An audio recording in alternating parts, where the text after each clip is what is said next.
Do you want to learn how to create a best-selling book title? It's been proven time and time again that the single most important factor to selling a book is the book title. I'm Ryan Thames from pinnaclepublish.com, and today I'm going to teach you exactly how to create one. So let's start off. How does a customer find a book? Or how do they pick a book out of all the other books that are there? There's two different ways. You have the bookstore, if they're finding it in person in a bookstore, and then you also have online. Let's start with the bookstore. So you're browsing through all the books, looking through the bookshelves, and what do you see? You're there, you're looking, you see a title. Then you see a cover. Okay? And then you go, okay, wow, that's a cool title. It's what I'm interested in. The cover looks cool too. So then you pick the book up, you turn it over, and you might look at the back, read the back a little bit. Then you might open it up, look at the inside flaps. Then you might go to the table of contents, see what it has in the book. And then after all of that, you might read a couple chapters or the first few pages.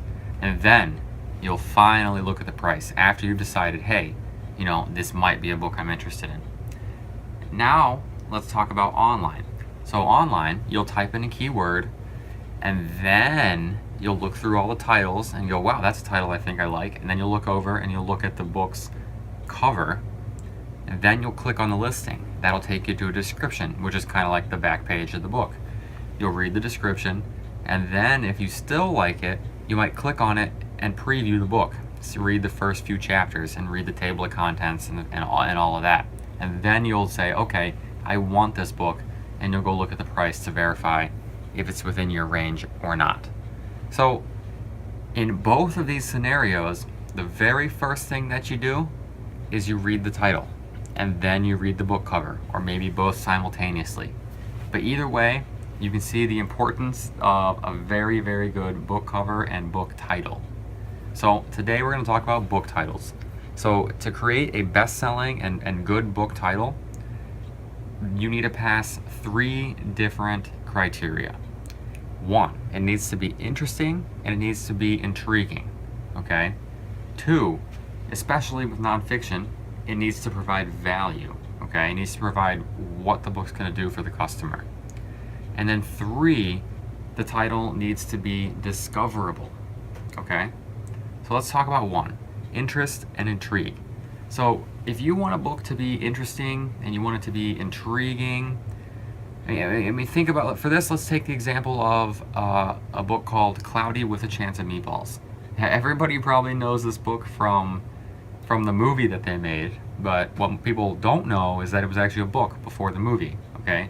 Which tells you the power of creating books. But anyway, so that book, Cloudy with a Chance of Meatballs, they took a spin off of like a weatherman, cloudy with a chance of rain or a chance of thunderstorms or hail or whatever.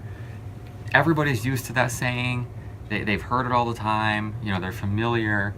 And then the author of this book changed it up, and he said, oh, cloudy with a chance of meatballs.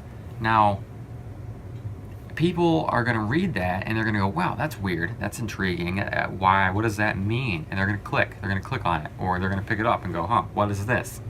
Now, I'm not saying your book has to be funny, has to have a funny title. It doesn't have to be, ridiculous or meatballs, for instance, but it does have to be intriguing or interesting, okay? So you want to intrigue the readers first with the title. Second, you want to provide value, okay? For this, I'm going to use nonfiction because I feel like value providing is more important for nonfiction. It is important for fiction because, you could say you have a book on romance, you want to convey that the book is about romance in the novel, okay? You want people to know that ahead of time and provide that value for them. But regardless of that, I want to speak about nonfiction. Let's say you have a career writer and you're writing a book on resumes, and you want to be able to tell the customer what they're going to get out of the book. And think about that truly deep down. What does the customer of the book that you're writing or have written want? What do they need? So for the example of resumes, the customer wants to get hired. their true purpose of buying the book on resumes is not to write a good resume, because that is good, that is what they want, but it's also to get hired. So if you know that and you know what they want, you can put that value into your title. So you could, let's say you have a book called Resumes 101. You could make your entire title Resumes 101, Get Hired Today. Okay? So now you not only have you conveyed that the book is about resumes, which is what they need, but you've also told them that it's going to solve their problem of getting hired. So you provided two values there. But you just want to provide as much value as possible in the title. And you don't want it to be long. You don't want it to be extravagant and crazy. You don't need, I've sold a lot of books. I've sold thousands of books online, and you don't need a crazy long title. You don't need to be like the best resume maker that's going to create a resume that'll get you, 20,000 interviews and calls. And you don't need all that. You just need a short title that will get you hired. Resumes that will get you hired. Period. Okay? Now, the third important factor is discoverability.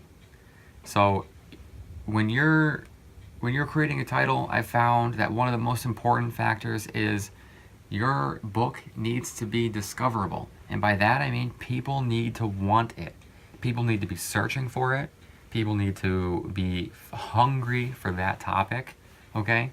For this, I want to use the example of, you could have a book on wood carving. Okay?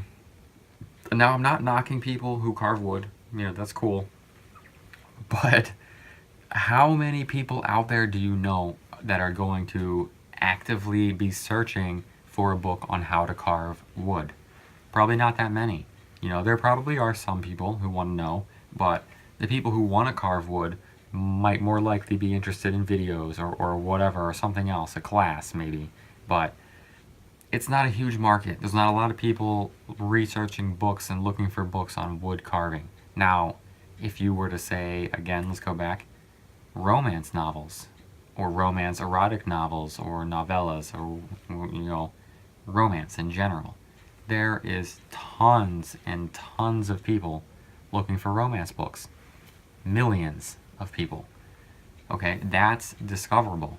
If you make a romance book, you can guarantee there's a market for it. Now, you still have to figure out how to sell it and, marketing strategies, but there's almost guaranteed to be people who are interested in your book if they can find it.